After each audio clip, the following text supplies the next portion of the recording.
The return of Duke. Finally, the great day came. All the little engines and the big engines were gathered. Emily, Toby, and James were there too. Photographers were getting pictures of the big event.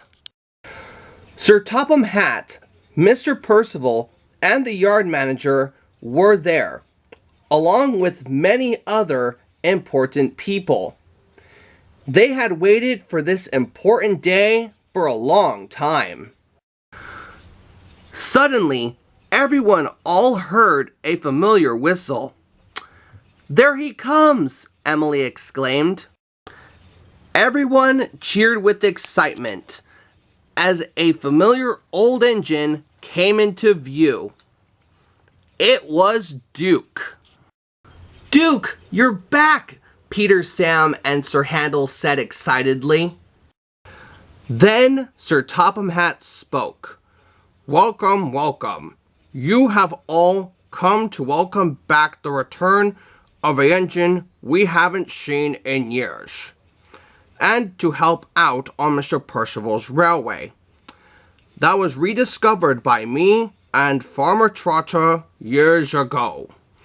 Duke has been repaired, and where he can return to work on Mr. Percival's railway," Sir Topham Hatt proudly announced.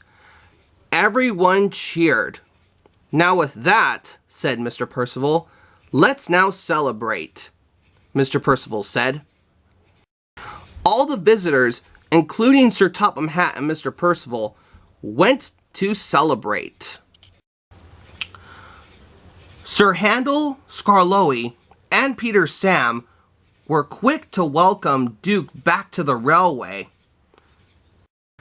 However, Rheneas and Duncan eyed Duke doubtfully.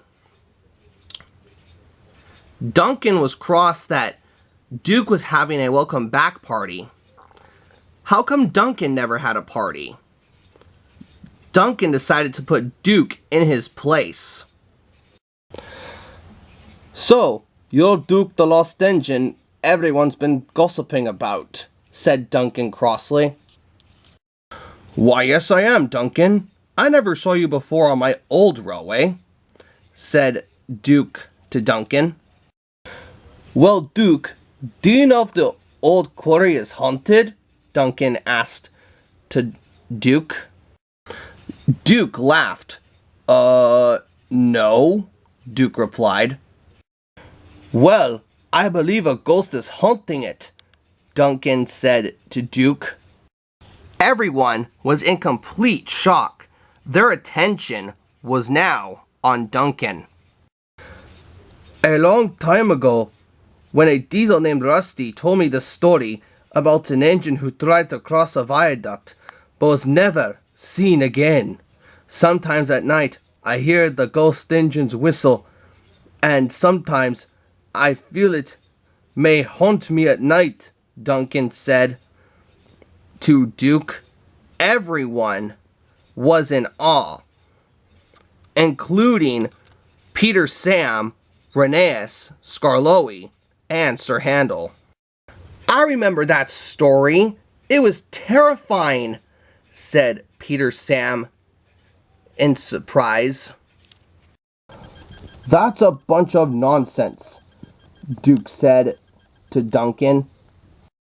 Soon, Donald had arrived to help get Duke unloaded from the trucks. And with Donald's help, Duke had been unloaded from the trucks. Duke was very happy to be back on the rails again. Then, a foreman came to see Duke. "Aw, Duke, it's good seeing you again. Well, Mr. Percival needs you to take some empty trucks to the slate yard, 'cause there's a lot of hard work that has to be done tomorrow," said the foreman to Duke. Duke smiled. "Oh, yes, sir," said Duke.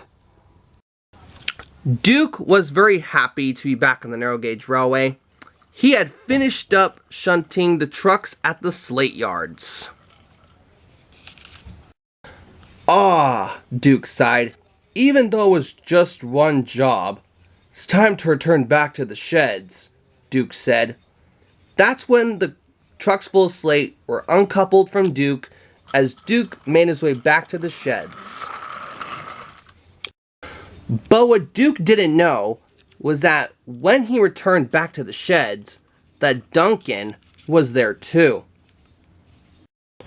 Psst, Duke, I'm the ghost engine.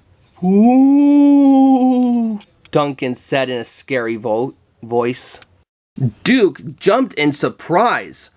Oh no, it's the ghost engine, he said as he backed up behind Duncan. Duncan went through some buffers, and now his back buffer beam was now bent. Ow, Duncan said. Luckily, no one had been hurt. Duncan, was that you? Duke said in confusion.